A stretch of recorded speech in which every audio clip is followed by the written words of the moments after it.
Today is my oldest daughter's birthday. I am so proud of her.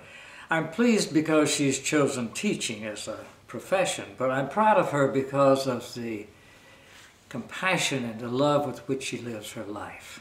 She's been an inspiration to me from the day she was born and the source of many, many stories, some of which I wouldn't dare tell in public. And she waited patiently to be born until I drove 300 miles to the hospital. In 1957, I was appointed as the pastor to a circuit of Methodist churches in Alabama. I had not finished my seminary. I still had one semester yet to go. And the appointment was made with the understanding and the graciousness of the churches that I would serve full-time until the second semester of 1958 started at seminary. And then I would serve the churches on the weekends, and during the week I would be at school at Vanderbilt, which was 300 miles away. So it was a busy time, and during that time Ruth was born. I was woken up one morning about 7 o'clock, Wednesday morning, March the 19th, 1958, and was told that my wife had gone to the hospital to give birth. Well, I threw some clothes on, got into my little Volkswagen Beetle as quick as I could and took off. And I drove, I'm sure, as fast as that little bug could go, knowing that I was going to be late and miss the birth of my child. But I made it. Ruthie waited until I got there. Late in that afternoon, she was born. That's the first story about Ruth, the very beginning of her life. There have been many, many more since then. A few years later, in the early 1960s, I was campus pastor at Auburn University. Those were turbulent times, as many of you will recognize. The pattern of segregation, racial segregation, which many people had thought would be permanent, was beginning to unravel. Things were beginning to change, and change does not come easily, ever, but certainly not in the South in the 60s. There was a lot of violence attached to it, and we were in the process of integrating Auburn University.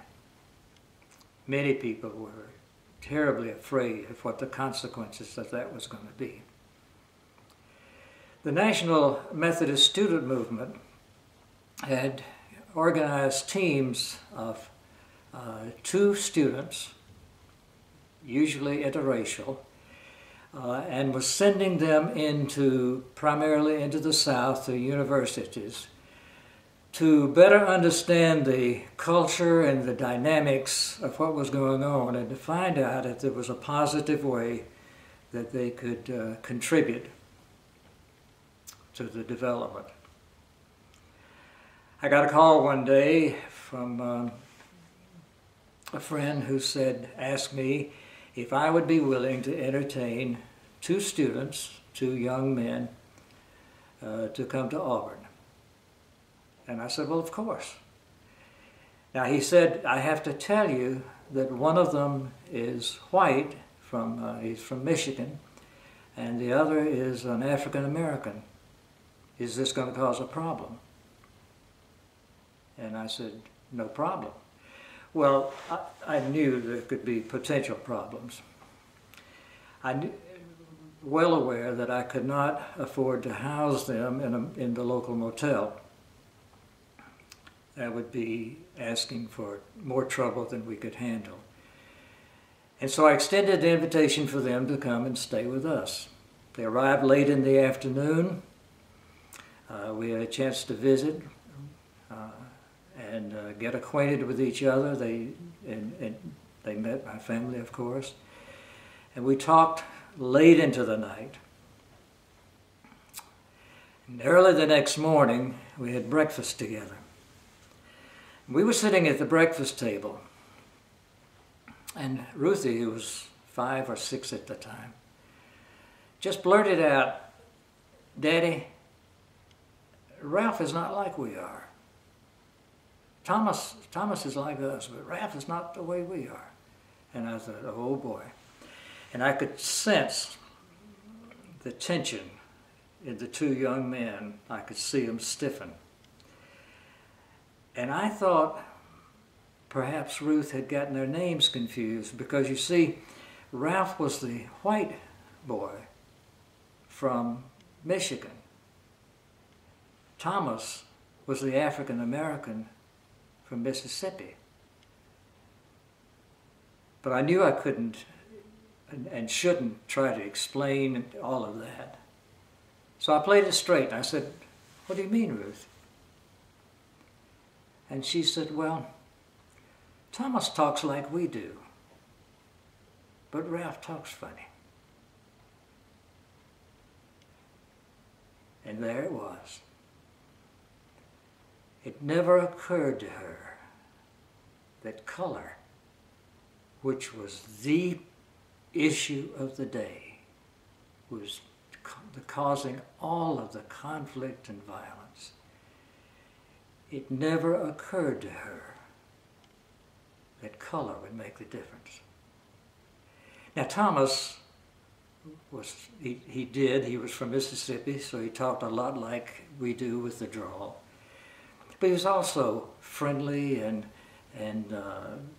telling stories. He was just fun to be around. Ralph was a nice guy, but very reserved.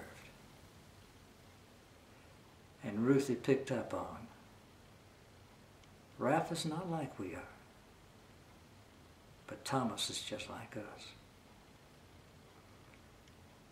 And I thought, she's got it. Years later, the world would resonate with the words of Dr. Martin Luther King, who said, "We have to come to the place where we can judge our children by the content of their character, not by the color of their skin." And when I first heard those words from Dr. King, I thought, Ruth Ann's been doing that from the time she was a little child. Now, I'm telling that story to Ruth Ann to remind her of how much I love her and how much I appreciate her. But I'm sharing this story with you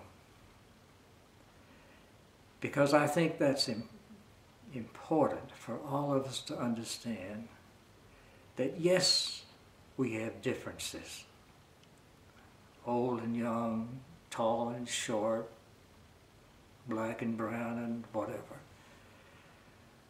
But it's the content of our character.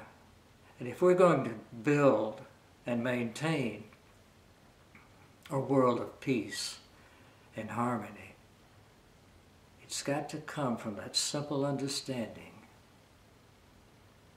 that it's who we are, not what we look like,